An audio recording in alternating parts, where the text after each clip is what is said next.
গরমের আরাম। কয় টাকা করে ভাই? 150। খুচরা কত বিক্রি করবে? 200-250 যা পারে। আপনার এখানে 150।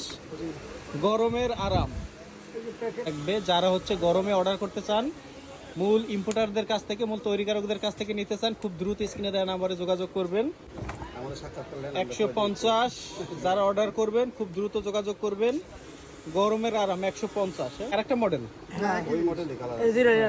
আচ্ছা দেখি। আর এই একটা মডেল, এটা কত করে ভাই? এটা 280 টাকা। এটা হচ্ছে 280। ভাই এটা কত কইরা? এটা 130 টাকা। 130। এটা লাইটও জ্বলবে আবার ফ্যানও জ্বলবে। এটার ফ্যান এটা হচ্ছে 150। 130। 130 আর এইটা 280। দর্শক, এই গরমে একটি লাভজনক ব্যবসা হচ্ছে চার্জার ফ্যানের ব্যবসা। এই প্রোডাক্টটা কিন্তু বর্তমানে প্রচুর রানিং। আর এই মুহূর্তে রয়েছে ঢাকার